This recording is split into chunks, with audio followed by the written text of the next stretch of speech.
ಹೀಲಿ basically ಒಂದು ಮನೆಯ ಸದಸ್ಯರಿಗೆ ಯಾರಿಗೆಲ್ಲ ಯೂಸ್ ಆಗುತ್ತೆ, ಯಾರೆಲ್ಲ ಎಂಪ್ಲಾಯ್ಸ್ ಇದ್ದಾರೆ, ಯಾರೆಲ್ಲ ಓಲ್ಡ್ ಏಜ್ ಪೀಪಲ್ಸ್ ಇದ್ದಾರೆ, ಯಾರೆಲ್ಲ ನಿಮ್ ಮನೇಲಿ ಓದ್ತಿದ್ದಾರೆ, ಆಮೇಲೆ ಇವನ್ ನಿಮ್ ಮಿಸಸ್ ಆಗಿರ್ಬೋದು, ಯಾರಾದ್ರೂ ಕೆಲಸ ಮಾಡಿ ಬಾಡಿ ಪೇನ್, ಬಾಡಿ ಏಕು, ಸುಸ್ತ್ ಆಗೋದು, ಸಂಕಟ ಆಗೋದು, ಆಯಾಸ ಆಗೋದು, ಈ ತರ ಆಗ್ಬೇಕಂದ್ರೆ ಅವ್ರಿಗೆ ಕೂಡ ಪರ್ ಡೇ 1 ಸೆಷನ್ ತಗೊಂಡ್ಬಿಟ್ರೆ ಹೆಲ್ಪ್ ಆಗುತ್ತೆ.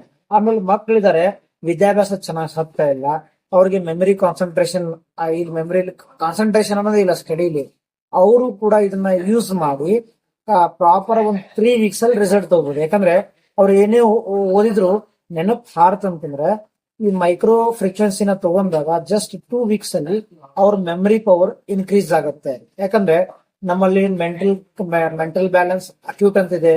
ಸೊ ಇದನ್ನೆಲ್ಲ ಯೂಸ್ ಮಾಡಿದ್ರೆ ಅವ್ರ ಮೆಮರಿ ಪವರ್ ಇನ್ಕ್ರೀಸ್ ಆಗುತ್ತೆ. So this is very unique device. ಸೊ ಇದನ್ನ ಪರ್ಚೇಸ್ ಮಾಡ್ಬೇಕಂದ್ರೆ ನನ್ ಕಾಂಟ್ಯಾಕ್ಟ್ ಮಾಡಿ, ನಾನು ನಿಮ್ಗೆ ಸಪೋರ್ಟ್ ಮಾಡ್ತೇನೆ. Thank you.